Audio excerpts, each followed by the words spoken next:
Welcome to the Moved to Meditate podcast. I'm your host, Addie D. Hilster. This is a place for vibrant discussions about mindfulness, movement practices, and ways to find more balance and presence in daily life.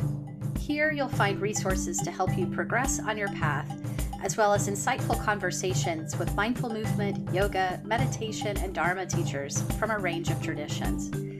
On this podcast, we spotlight embodied approaches to mindfulness and the more contemplative aspects of movement practice. Listen in and connect to a community of like-minded practitioners.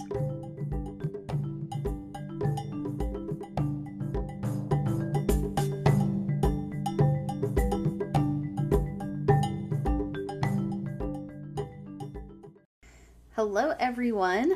Thank you for being here for today's episode of the podcast. I am so happy to share this week's conversation, which is with Sharon Shelton, a mindfulness and dharma teacher and certified life coach.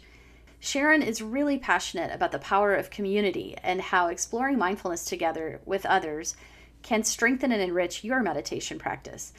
She is one of the founding teachers at Cloud Sangha, which is a relatively new online meditation community started by Brach and Kornfield that centers around having live interaction with teachers and fellow practitioners. So we talked a lot about this model of mindfulness mentoring that Cloud Sangha uses to support people in ongoing group meditation practice. Personally, I think it's a really beautiful way to learn mindfulness, that it's really in tune with our times, as it tends to be less hierarchical in its structure and it's very community oriented. We cover a lot of ground in this conversation, and you'll hear Sharon talk about what exactly mindfulness mentoring is and how groups like this can be part of a larger movement to transform the isolation, division, and distress that's so apparent in our society. As we head into this interview, let me plant a little seed. If you enjoy this episode, please share it.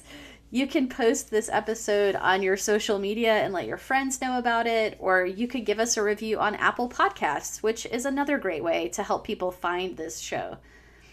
You can find all the links and resources we mention in this episode on the podcast page on my website at movedtomeditate.yoga/podcast. Okay, with that, let's go ahead and hear this inspiring conversation with Sharon Shelton. Hello, everybody. Welcome back to the podcast. I am here today with Sharon Shelton, who is a mindfulness meditation teacher and a certified professional coach. She's a founding advisor and teacher at Cloud Sangha, which is an online meditation practice community that was started by Kornfield and Brach. And I came into contact with Sharon last spring when I took the mindfulness mentor training through Cloud Sangha. And she was one of the lead teachers, and I really loved her teaching and the program itself, which was very much about community and how we can find new ways to teach and learn mindfulness that tap into the benefits of togetherness. So I really wanted to have Sharon come onto the podcast and have a conversation about this, and I am just excited to have her here. So welcome, Sharon. Thanks so much for taking the time today. Yes, thank you. My pleasure. Do you want to start by telling us a little more about yourself and your background and where you are in the world and what you do? Yeah, thank you so much for the invitation, Addie. It's a pleasure to be here, and I've been really looking forward to this conversation. It's something I'm really passionate about. So, I've been a life coach since 2007 and was simultaneously in corporate. I actually retired from corporate in 2020. So I've been working with individuals and I've been working with groups as well, and actually founded a meetup group called Listen to Your Life Meetup that has about 3,800 people. And we were meeting in person up until COVID happened. And what I began to realize is that community was actually what was most supportive in helping people integrate insights that were arising as a result of them engaging in practices like mindfulness or practices like compassion or working with limiting beliefs. And, they would understand things intellectually, but when they got into groups of people and talked about how they embody these teachings and how they integrate them when someone cuts them off on the road, or when their parent has to go into assisted living, or when they've just been diagnosed with something. How can those teachings apply in these scenarios? The support of community was essential. And I think that's why, it's one of the triple jewels in Buddhism, the Sangha, is because it's essential to gather together, because we, in essence, wake up together. So as time went on, and as my own mindfulness practice began to deepen, I started to integrate mindfulness in my coaching, and the meetup group was growing, and we were having groups and meeting each month and gathering together. I began to see that this is kind of where my life's work was. And so I went part-time in corporate, kind of eased my way out of corporate.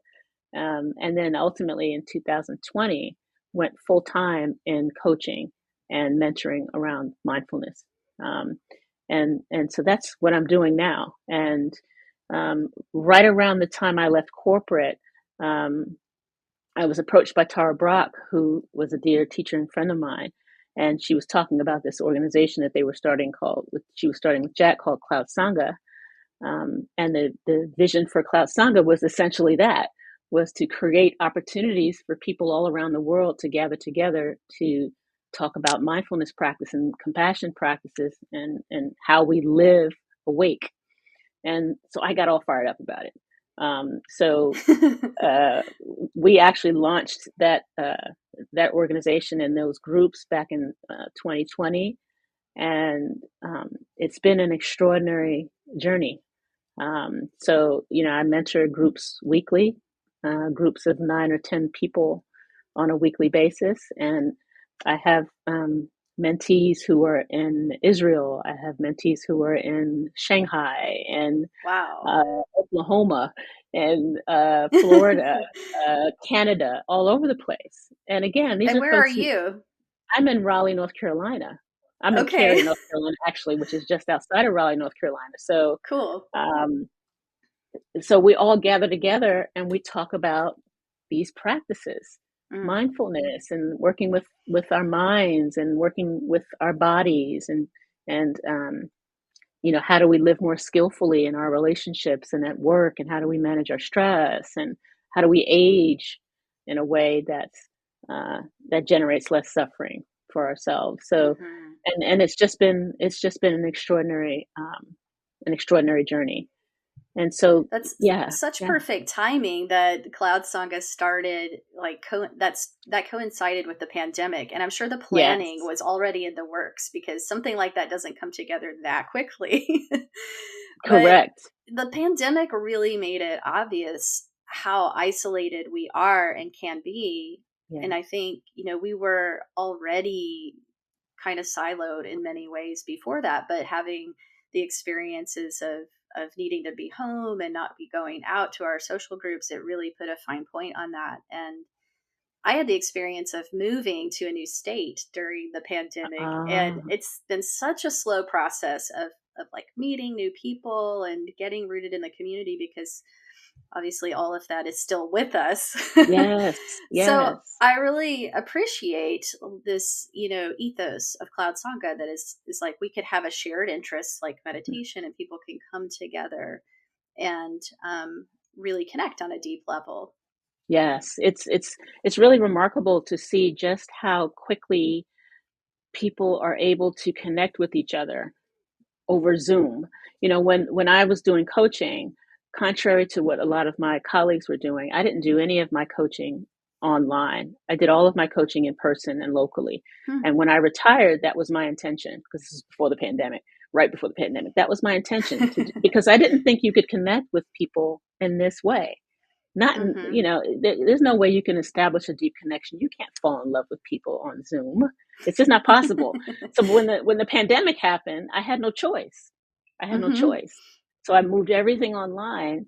And then, perhaps the technology has improved such that it really feels like you're having a conversation with each other in real time. But I've been shocked at just how connected you can feel with someone who you've never laid hands on. And it's very apparent in these groups where they actually fall in love with each other are really curious about each other's lives, and they're there for each other. Because, since we've started, I've had people in these groups who've been with me for over 2 years now, meeting weekly, Mhm.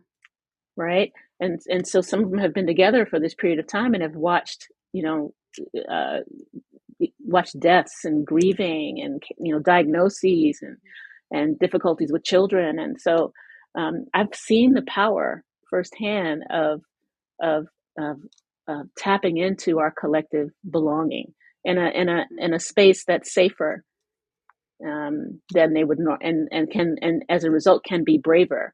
I like to describe Mhm. these groups as sort of a laboratory to practice. Practice blowing up beliefs that are causing you suffering.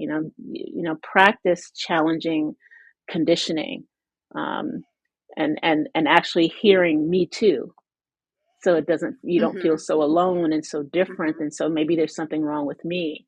It fosters such a sense of healing, that I think can't happen when you're in solitary practice, right? So, part of a commitment to this mission at Cloud Sangha is that we're beginning to offer what we're calling mindful friends groups, and those groups are essentially uh, gatherings around a particular topic Mm. within mindfulness and meditation. So, how do we apply these practices around parenting is one of them. How do we apply these practices around grief and loss? How do we apply these practices around aging, which is Mhm. a topic that um, Will touch I'm all of us. yeah. It will exactly. We'll touch so many, and these are topics that are coming up every week, and Mhm. particularly around aging. When Interesting. what my practice, my coaching is now focused, and it has been for the past several years, on working with women in midlife, and all that comes up around how do we age in a way where we feel empowered and Mm. grounded and resilient and um, and compassionate toward ourselves, and as we change. And so these groups create a space for people to come and talk about that, because we don't talk about those things. We Mhm. use all of our coping mechanisms to avoid feeling that or avoid talking about it, right? But it doesn't work. So we come together and tell each Yeah. other the truth and love on each other. And then we have this beautiful practice of mindfulness that's been, brought to us through Asia from these incredible practitioners, um, that we can leverage. And so it's just extraordinary, actually, Addie. So yeah, It's so inspiring to hear about. And you just started to talk a little bit about the mindful friends groups, which are more, it sounds like more peer led and focused on a yes, particular topic or issue. exactly, And yes, then can you touch back on the mindfulness mentoring groups and kind of what the form is and how that's different yeah. from maybe like your typical mindfulness class? Yeah, it's a great idea. In your typical mindfulness class, you're exposed to some information, and and you perhaps maybe even interact with that information over a period of time. Maybe it's a workshop that's a day, a few hours, or a weekend. So you're interacting with that information and those teachings, and then you're sent off on your own to Hmm. to to to integrate it into practice. And then what can happen for so many of us, uh, we'll go on retreat and we'll be fired up, and we'll think, I got it. I got it now. And then, I've been there. right. And then somebody will cut us off on the road, or our mother will look at us in a certain way. And then we feel like we forgot everything that we've understood It's over the like you past week never on retreat. meditated. Exactly. Like I never was exposed to these teachings. Right. And Hmm. so, Very humbling. yes, absolutely. And it's all of us. It's just the human condition, right? Hmm. Um, and so what's so beautiful about these mentor groups, and so to your question about the structure, so they are groups of around 9 to 10 people, and there are groups for everyone. There are groups that are just folks who identify as women. There are LGBTQI groups, POC, people of color groups, BIPOC groups. Um, And we meet on a weekly basis for an hour and a half. And essentially, we come together, we practice together for a little bit, and then each person essentially shares their practice. One topic, for example, we may be touching on is cultivating joy. It's talking about how do we practice cultivating joy, because our minds are so inclined to figure out, to notice what's wrong. How do we intentionally and deliberately cultivate a practice of savoring the joy that's here as part of our practice? And so we, everybody kind of shares their experience with that. And what you'll see come up is, there's resistance to allowing joy in. There's conversations around deservability around joy. There's conversations around the vulnerability of relaxing back into joy. And then you see people like, yes, me too, you too, me too, you too. And then we talk about, and then the mentor actually offers some teaching around how you work with that based on the dharma. How do you work with that? And then there's some reflection around that. And then there's usually an invitation for that week in terms of a focus for practice. So it might be, for this week, I invite you to intentionally notice moments of joy, whether it's a warm cup of tea, or whether it's the sun shining, or whether it's a wonderful conversation or a delicious meal, or whether it's just having your feet planted on the ground outside, whether it's just your breath. So noticing these, and then we get together next week and we talk about it. So what happens is, over time, these teachings are no longer just an intellectual understanding. You no longer are just someone who's doing mindfulness. You're actually becoming more mindful people. And that changes the whole game. And so we talk about what gets in the way of that. Our humanity comes in. And so what happens is, not only is there an intimacy developed amongst the individuals, but there's more accountability to your practice. There's more accountability to your own wakefulness, because you're going to see these people next week. So it keeps it top of mind, in this really kind of supportive way. Yeah. It's so beautiful, and I think that continuity is so rare. Like you said, we often are just dropping into a place of learning, and that's good. And retreats are wonderful and classes are wonderful, but this is a rare kind of continuity with the same teacher and with the same community that really gives us a rich place to explore and helps create that safe space for deeper sharing over time. Yes, exactly. And I think that because these groups tend to be people from all over the place with different backgrounds, there's a richness to these groups that you might not find if everybody were from the same community or in the same place. Or there's a level of richness and diversity that I think different perspectives. Exactly. So helpful. Yeah, I love it. And as a mentor, my role in that space is to maintain community agreements for safety and confidentiality, and for respectful sharing and mindful deep listening, those kinds of things. But really, what I find fascinating is that often I'm not telling people anything they don't already know. Like I'm in a role of simply reflecting back their own wisdom, right? So my job is relatively easy. I just I'm listening deeply, and I'm reflecting back the wisdom, not only for them, but for the entire group.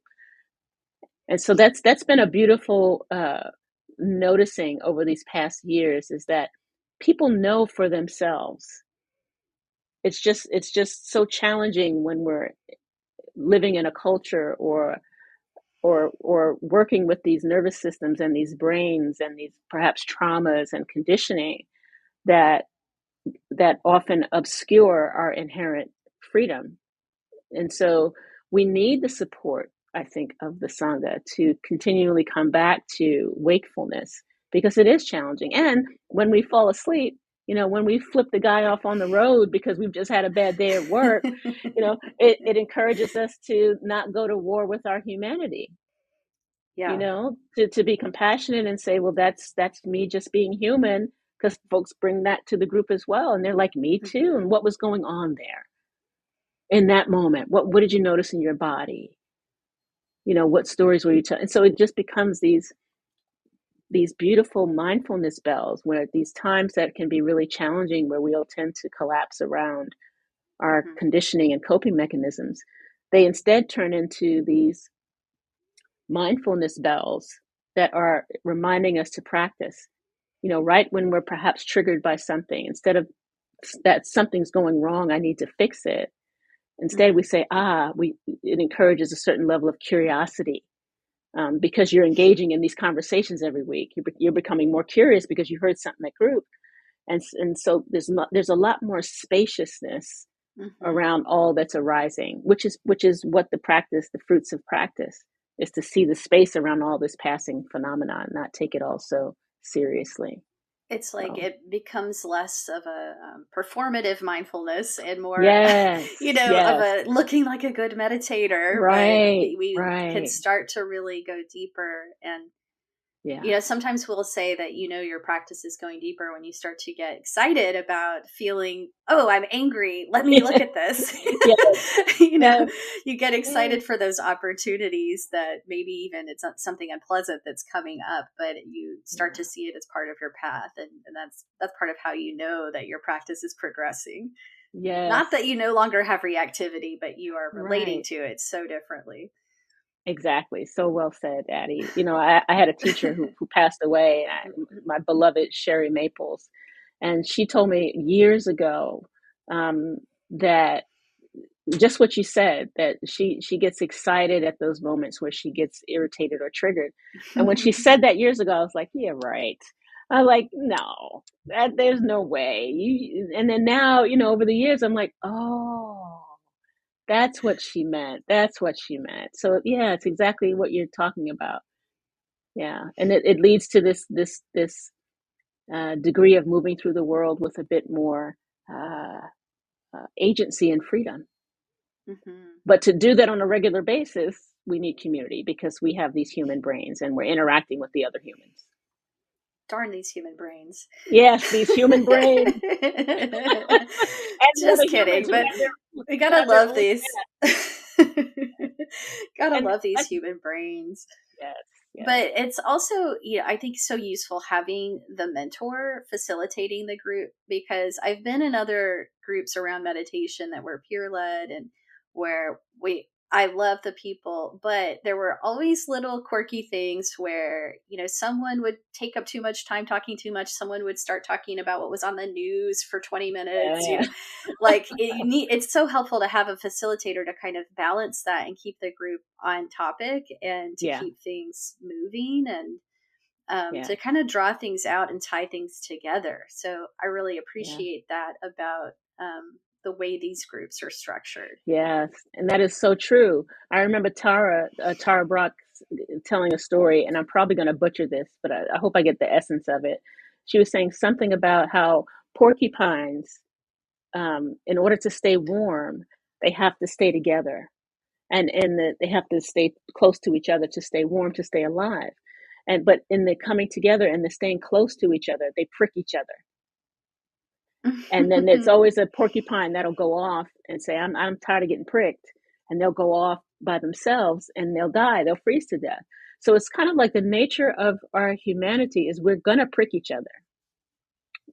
We will prick each other. We can plan to prick each other, which is why it's so important to have some training, some understanding around how to facilitate these groups so that you can maintain safer space. And even with the new Mindful Friends groups, the way that they're different is that you don't have sort of an intimate connection with a teacher.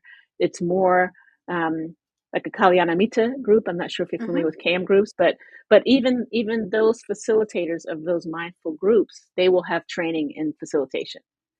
So it's an important point to make, I think, Addie, that you're making, is that you don't, it's not as easy as just throwing together a bunch of people, particularly in this work that's really kind of heart-centric and deep and can be really rich and triggering, perhaps. You want to have some skilled space holding, which is why we Mm-hmm. offered that MMT training Mm-hmm. last year. With that I thought was excellent. Where we kind of talked about.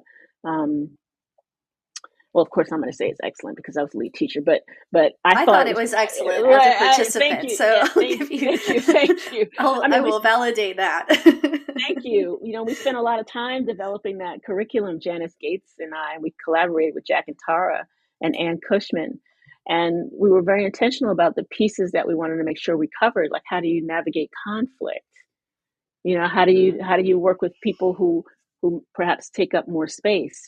How do you um, if someone's is triggered with trauma in a group, how do you manage that, and how do you bring someone in who perhaps is sort of stepping back and perhaps is on their way out?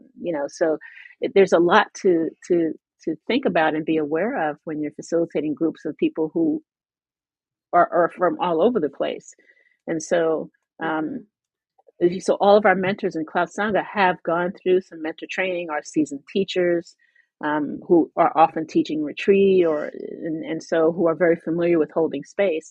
And in these mindful groups, there's going to be some facilitation training by Cloud Sangha so that these facilitators um, can kind of protect the space.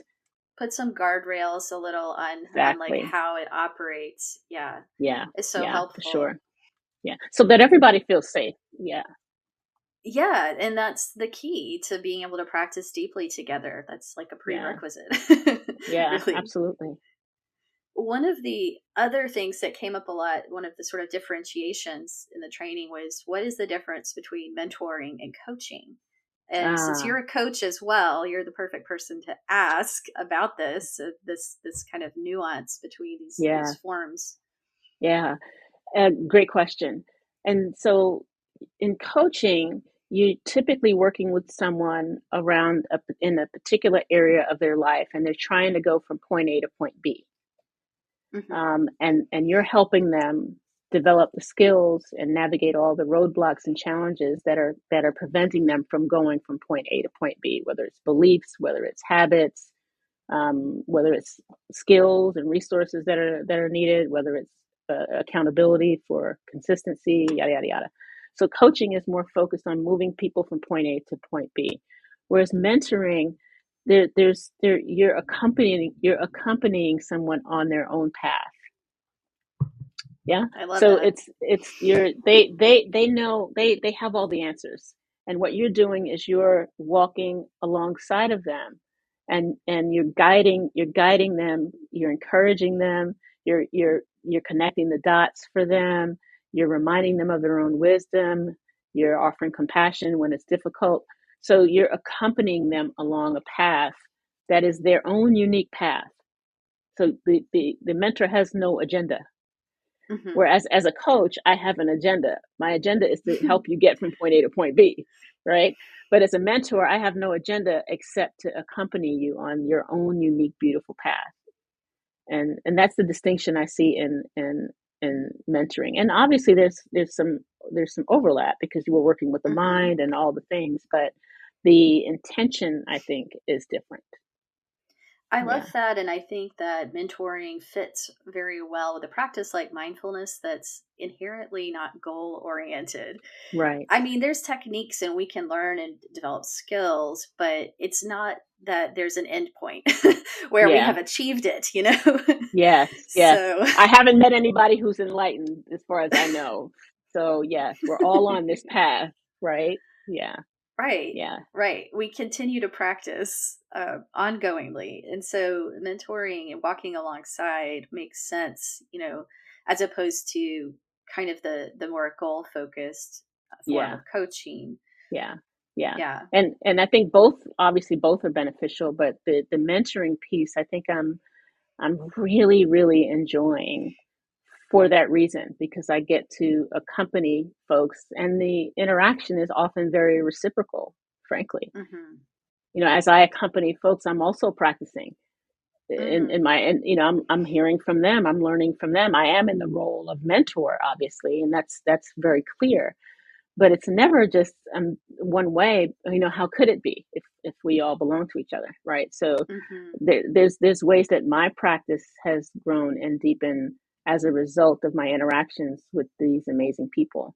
And so I do love coaching because that's how my mind works. I'm the one who will jump. I'm the one who will jump up at the whiteboard and say, let's figure this out. That's my kind of corporate training, right? So I I love like that. coaching. Yeah, I love Yeah. figuring it out. I love saying, let's go, let's go, let's go. But mindfulness is different. It's Yeah. different. Like Some you were things lend saying, Addie. themselves to that, like that. Yes, I'm that way too. Like I love an outline and structure yes, and like yes, figuring it out and making a plan, but that is that mindfulness is not learned that way and practiced yeah, that way. yeah, exactly, exactly. Yeah.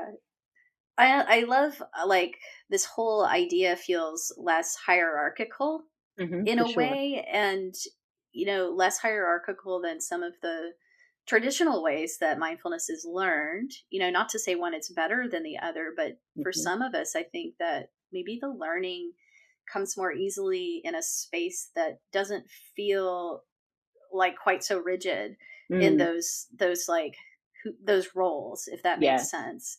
Like yeah. I think I wrote it in my notebook during the training, and I don't remember who it was that said it, and it might have been one of the participants who put it in the chat, but they said something like these groups don't have a power structure, but they have leadership. Ah, yes, And I loved yes, that because it feels very different. yeah. That's a beautiful way to describe it because I think this is actually the type of leadership that we need now, globally is less hierarchical and Hmm. more sort of collaborative, community focused. But yeah, I think to your point, when you go to a retreat or something, you're learning things, but it's sort of someone imparting their knowledge to you, kind of thing. Like I have Hmm. this knowledge and I'm imparting it to you, and I continue to benefit from that way of teaching. But Me too. the embodiment part of it for me comes from community. So I need both. Hmm. It's not like this bad, this good, just like you're saying.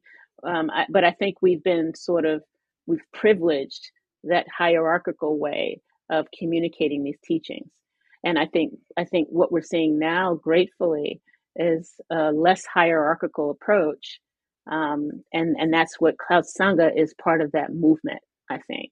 Hmm. Um, and so, and we've seen, it's pretty extraordinary what can happen when you do that. And I love that distinction that there is leadership for sure because Hmm. you want someone accountable to hold the space, um, but it's not in the traditional way that people Hmm. typically think about it, from this top down approach, so to speak. So yeah, that's a Exactly. really good point, Addie. Yeah, yeah, Yeah, and I think your point as well. It's kind of like where the integration happens. Like we yes, at some point, it's not about acquiring more information, right, right? right, It's about how do we apply this? How do we live this? And how do yes. we keep practicing this? Another great point, because some of us can get into that mode of listening to just one more uh, talk or taking one more training or Reading listening one more to book. reading one more book or listening to one more audible, and then I'm gonna get it, and then I'm not gonna be so stressed, and then I'm not gonna be so triggered by my parents, or then this is what's gonna happen. And that's not how it works in my experiences from what I've seen. It's the integration, and the integration happens in community. Hmm. Yeah, it doesn't mean that there's not an individual practice, because there absolutely is. um, It's both. it's both, exactly. And again, I think we've privileged one to the detriment of the other, and I see this turn happening, and I'm really excited about it. Yeah. Another theme that came up quite a few times in the training was about the difference between mindfulness mentoring and group therapy. This question Yeah. kept coming up, right? Yes, It's yes, important for people, to make that distinction for our scope of practice, and yes, because it can feel kind of blurry. But can you yeah. say a bit about that? Yeah, that's yes, absolutely, because that does come up. And these mindfulness groups are not group therapy. Right. We're not here to sort of air out all of our grievances so that the group can help us process and figure it out or whatever, and so it's, we've been really intentional in being clear about that these are not group therapy. So it's reflected in our community agreements. Mm-hmm. These are not therapists, we are not psychologists, we are trained mindfulness teachers. And sometimes when we get into these groups, sometimes you'll find people who feel so comfortable in these groups that they want to start airing things out. That's completely normal and natural. But then that's why we have that part of the training. That's why it's important to always come back to the intention for this group, which is we're not trying to solve any problems. We're not trying to we're not trying to necessarily make you feel better. Right? We're trying to witness your process and hold you compassionately in that unfolding. And so it's a subtle distinction, but Mm-hmm. very palpable. And as trained mentors, we sometimes have to kind of reiterate the intention for the group so that everybody Mm-hmm. is on the same page. And we also, there have been times when I have noticed that um, therapy may be a great idea. For some, Mm-hmm. they're particularly feeling stuck and they can't really practice. There's trauma that keeps coming up, or in the way that's interfering with the way they're interacting in the group, or with their ability to practice. And then so that may be a conversation, and we have resources available to Mm-hmm. say, perhaps you want to reach out to a therapist who can support you so that you can engage in the practice in a way that's a bit more perhaps stable or regulated. And so yeah, that's a really good question. It makes sense because our psychological stuff, it does come up when we're Yeah, practicing because we can't separate those parts of ourselves. We bring our whole right. selves to the Yeah, practice. right, right. And I think of the mindfulness practice as just holding it in the present moment and relating to how do we relate to that in the present moment, as opposed to a process where we might be going back over past memories or kind of Right, unpacking that material in a more psychological context. exactly. So Right. It's sort of the difference yeah. between, if our mother, you know, triggers us in a particular way, and perhaps a therapy group might want to dig into and unpack why that is, whereas Hmm. whereas in our group there might be there's an encouragement to holding that in a way that's wholesome and beneficial and skillful and compassionate, and letting the wisdom unfold from that, if that makes Hmm. sense. So I'm just reiterating what you said, which Yeah. is, we're not unpacking necessarily anything. We're focused on how we're meeting what is, not Hmm. why what is. We're focused on Exactly. why, we're focused on how are you meeting what is. So it's a much different approach. It sounds subtle. It's actually not that subtle. In Yeah. practice, it's Right. pretty clear Right. distinction. It's hard to describe Yeah. Yeah. Yeah. sometimes. But Yeah. yeah, it's definitely different than a therapeutic process. Although, of Hmm. course, all of these practices do have healing qualities to them. Yeah. Yeah. For Yeah. sure. For sure. Yeah. There's healing that happens as a byproduct of this practice. Absolutely. Yeah. And so I was kind of thinking as well about the format of this Mm. kind of this learning, and what you all are doing at Cloud Sangha is like using the technology that's available to us Yeah. now for Yeah. mindfulness purposes. And we also have now like all these apps and like so many like guided meditations people can do online, Yeah. Yeah. and it's so great for accessibility. But I feel like it only takes you so far, right? Right. Yes. Like doing random guided meditations on an app will only Yeah. take you so far. Yeah. And for me, it's like so different than when I first started to learn mindfulness, which was like 2007, and I had books and I could like read a description of a guided meditation, but I didn't have apps and stuff like that. So Yeah. eventually I had to like find my way to people into a class and like learn.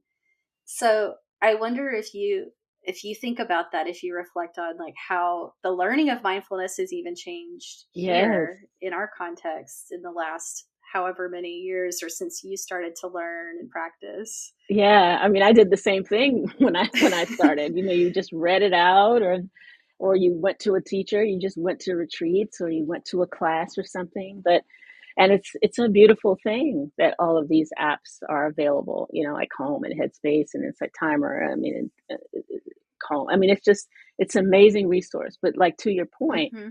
it can only get you so far, which is why Cloud Sangha has taken a different kind of approach in terms of creating community. So we have the community sessions, which are just kind of drop-in sessions with a Hmm. mentor that folks can come together. They're not following with each other each week, but they can come together and sit together and practice together and process together. We have a 24/7 sort of virtual meditation room where people can just come in and just sit together, and just even just the process Oh, of that's cool. being with each other can encourage you to practice. It doesn't feel so alone. We have these mentor groups, we have guided meditations, from live guided meditations, and we have a bunch of stuff going on every day. But that Hmm. bunch of stuff is centered around community, kind of like what Mm. we've been talking about. So, and this technology, sometimes when we're in groups and we hear the word, okay, so now we're going to go into breakouts. Some people break out into a sweat. you know Cringe. some people all of a sudden have to feed their dog, or they have computer problems or something, right? So but it's so amazing, because often I'll do breakout groups to encourage a deeper intimacy. I'll do like triads or something where people kind of really get to know each other, and then they come back Hmm. into the wider group.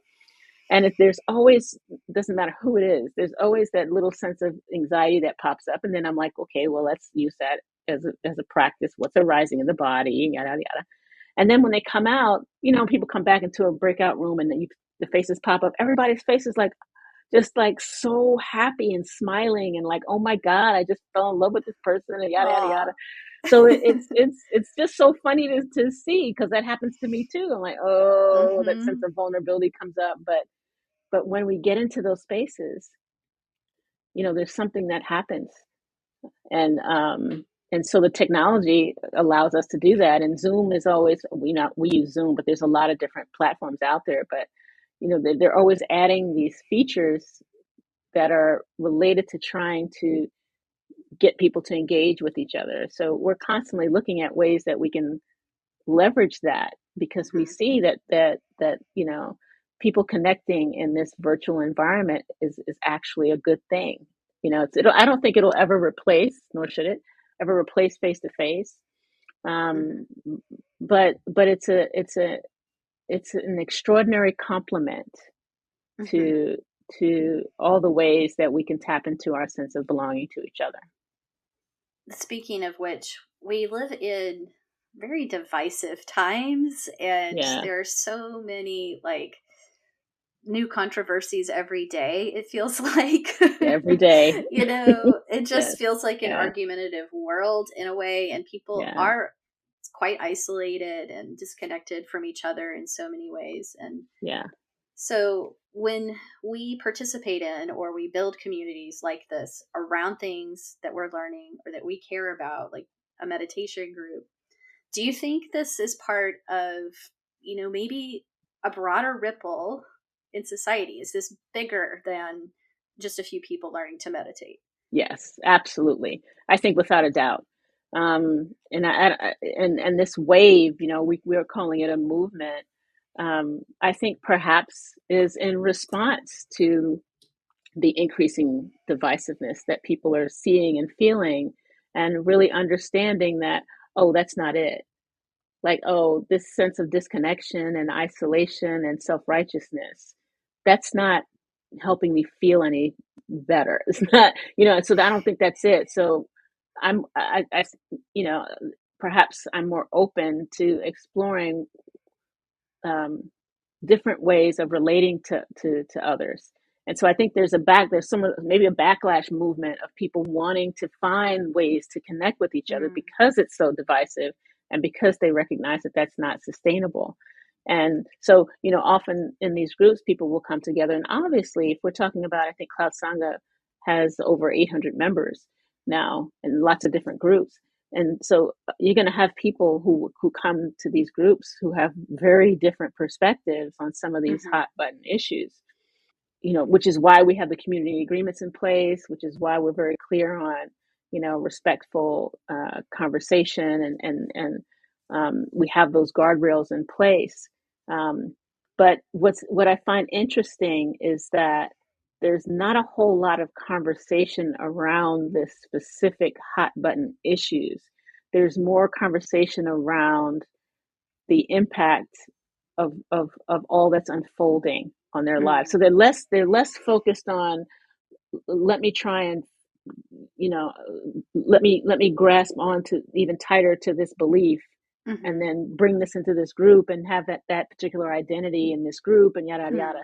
It's more of, I'm feeling weary from having to sustain all of this, and I want to find another way of being in this life that's actually not so stressful. And it doesn't mean they're letting go of their beliefs or they're becoming apathetic or whatever.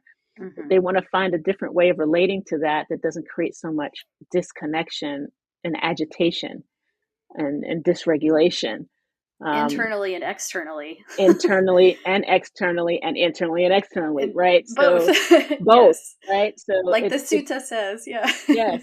So then you would think that people coming together from all these different places, there'd be a lot of management around that for the mentor. And there really, I have found that it does spring up from time to time, depending on what's going on.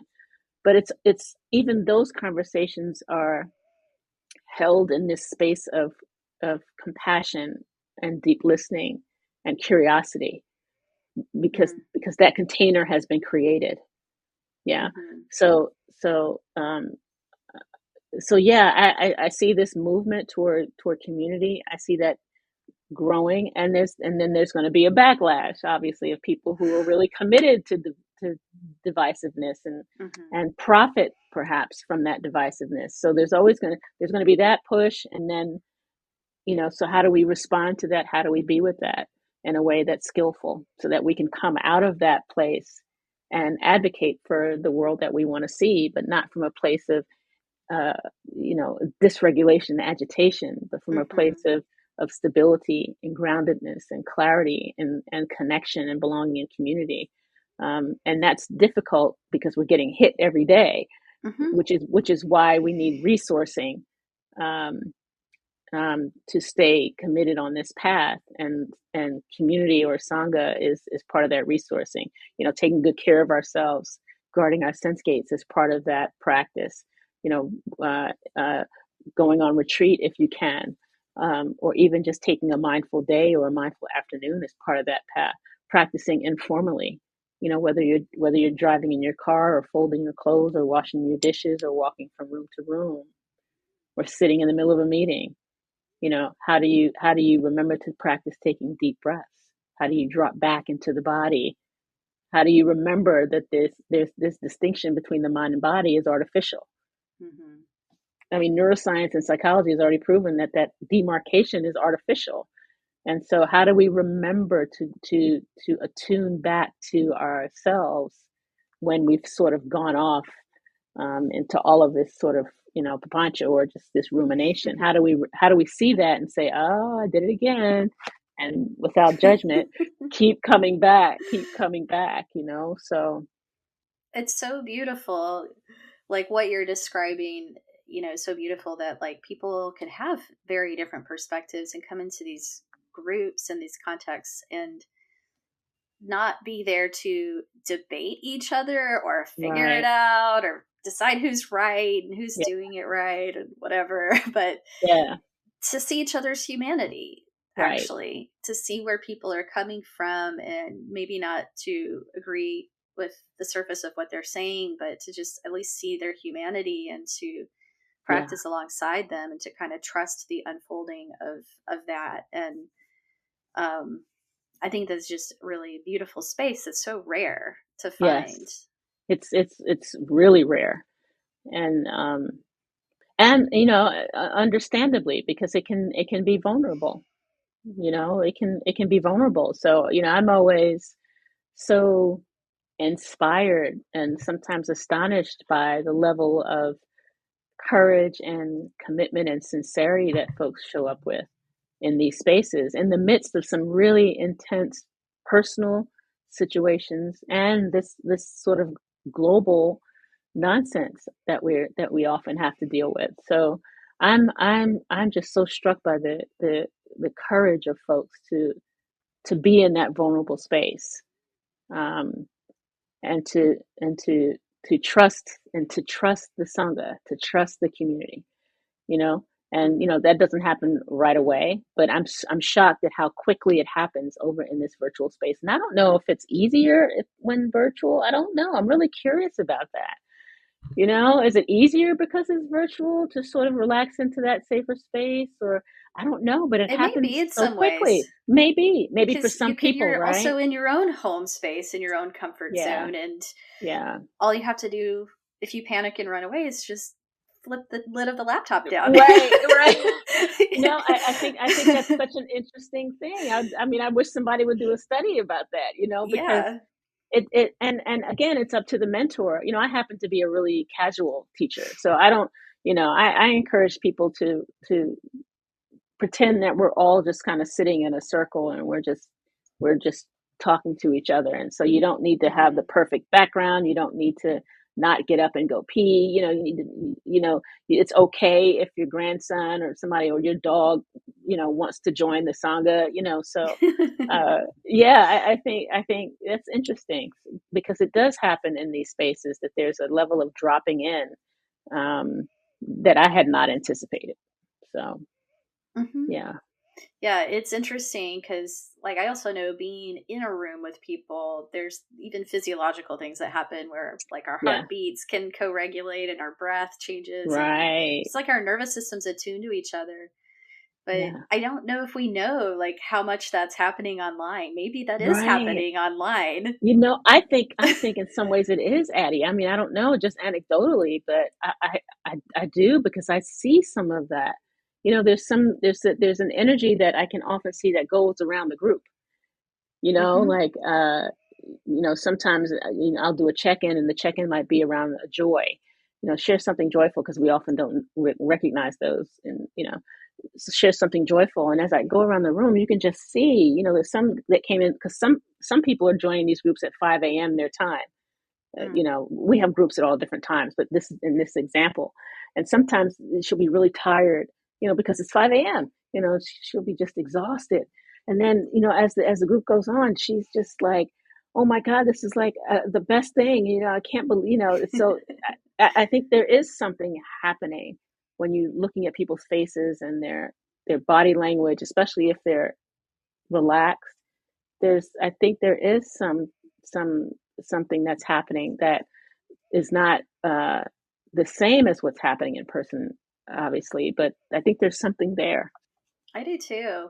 And there's something more intimate about being online when you can see a little bit into the person's room and, like, Yes, their home and yes, their space and because that's what we're ways all we never doing, would right? have. We're all doing Yeah. that. We're all looking at the background to see what pictures they got, and Mine is really boring back here. Sorry about that. It's just a that's white okay. closet. Sharon always has this lovely tapestry behind I her with know, peace I signs, and it's know. like tie dyed. It's really nice. I know that, and that's intentional, because again, I'm trying to create a vibe, a space where people can just relax and be themselves, and talk Hmm. about what it's like to be, human in a world that can often be really difficult. Can talk about the 10,000 joys and the 10,000 sorrows, and all these worldly winds that we're all subject to, but we are often walking around, and I heard someone say this, I can't remember who it was, but we're judging our insides but people's outsides, or something like that. Mm. Like we're looking at people, and we're making assumptions about their ability to navigate life, and we're judging ourselves because we're not, quote, doing as well.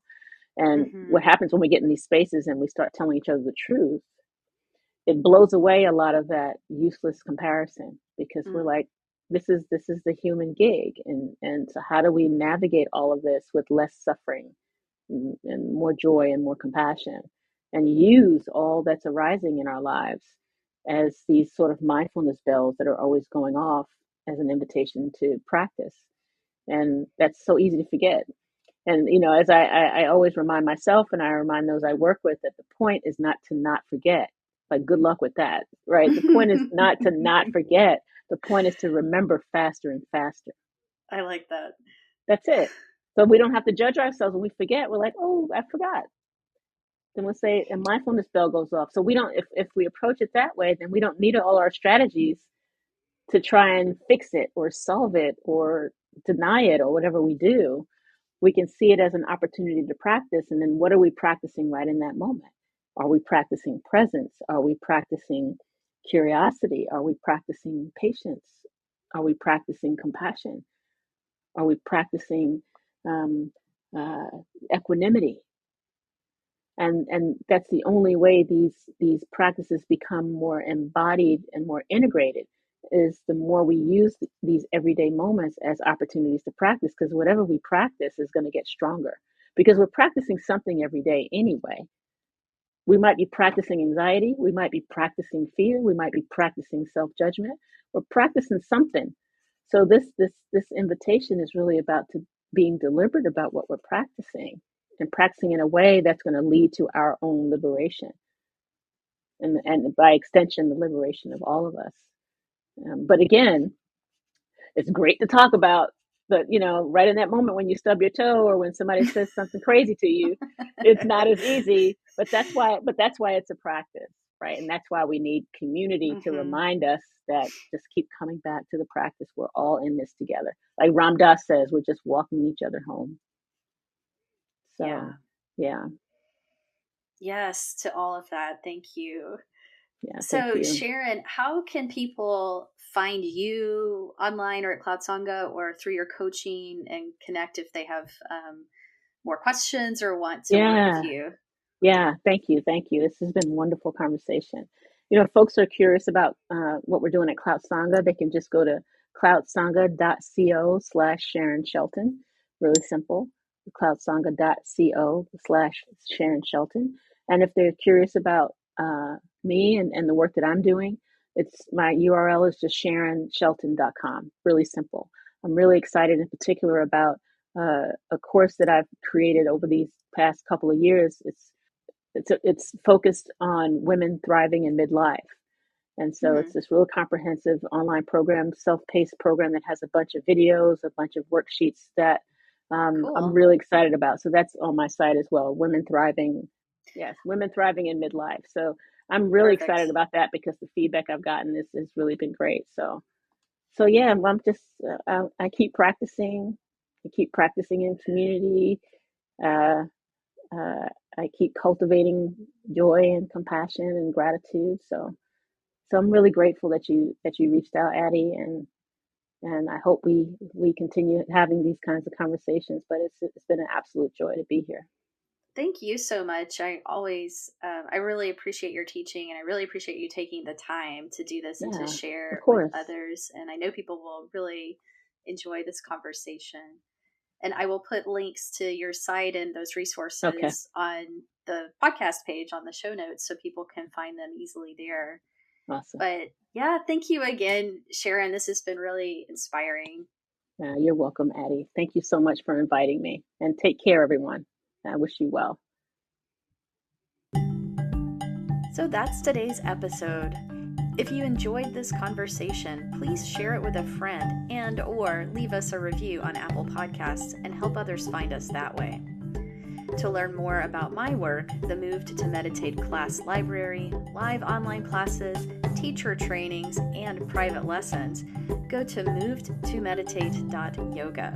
Thanks so much for listening.